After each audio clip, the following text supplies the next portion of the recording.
All right, apprentices, welcome back to session 2. Today, we're ditching the 30,000-foot view and getting right down into the trenches. We're going to gear you up with the tools you need to really understand and, let's be honest, master your immediate business battlefield.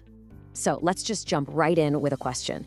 What is a marketer's absolute worst nightmare? And I'm not talking about typos in a billboard or a campaign that kind of flops. No. I'm talking about a full-on, real-world horror story that brands pray they never have to live through. Just picture this for a second. Your entire brand, your whole identity is built on one single thing. You are Kentucky Fried Chicken. And then you run out of chicken.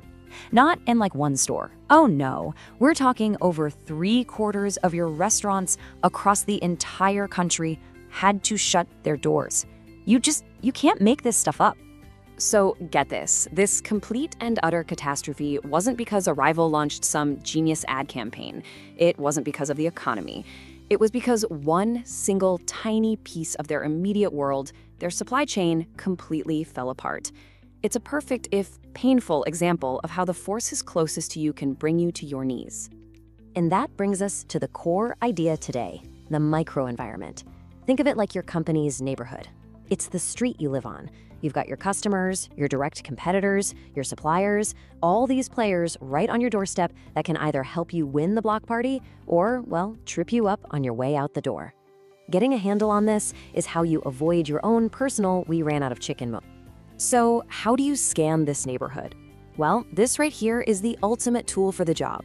It's called Porter's 5 Forces, developed by the legend himself, Michael Porter. Honestly, it's like an MRI for your industry. It gives you a super clear picture of all the competitive pressures pushing and pulling on your business.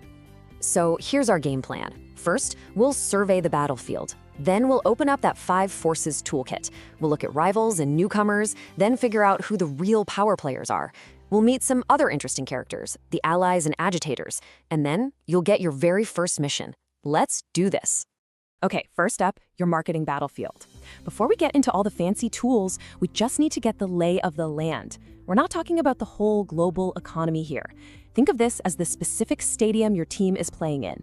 It's got its own players, its own fans, and its own unique rules of the game. Now, let's move on to section 2, the 5 Forces toolkit. Okay, time to open up the box.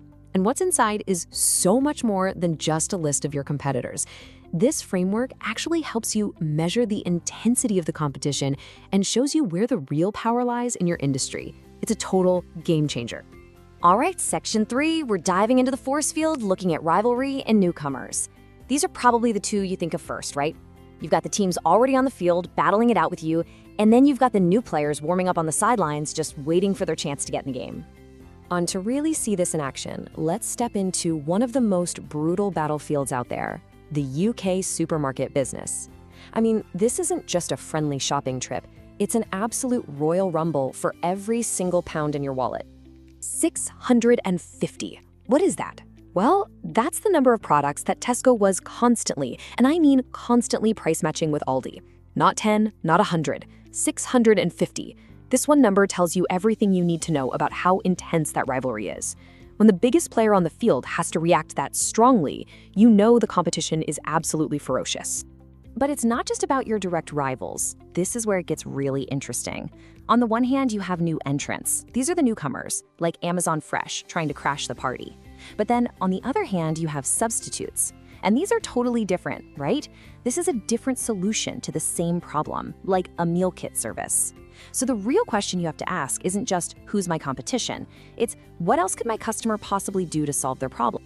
Which brings us to section 4, the power players.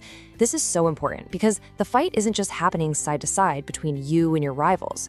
There's also this constant push and pull up and down the supply chain.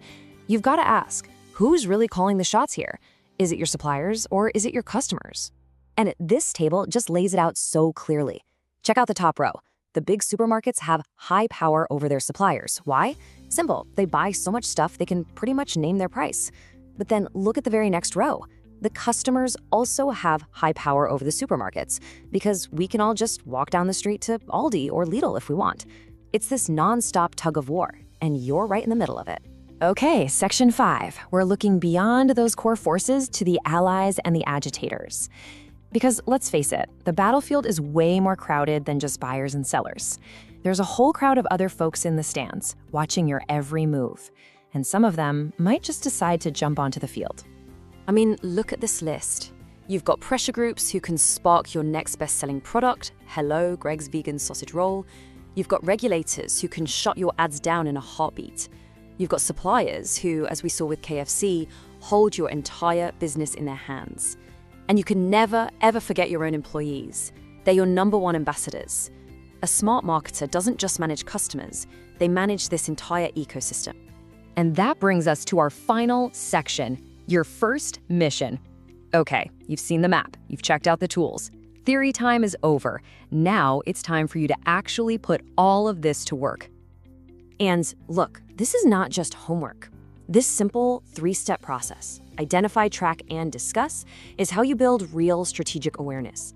It's the habit that transforms you from someone who just does marketing tasks into someone who actually understands the entire game. Make this a regular thing, and I promise you will always be a step ahead.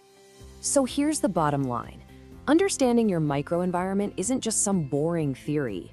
It's active intelligence gathering. It's your single best weapon for spotting threats before they hit, for grabbing opportunities before anyone else, and for making the winning move on your marketing battlefield. You've got the map. The only question left is, what's your next move?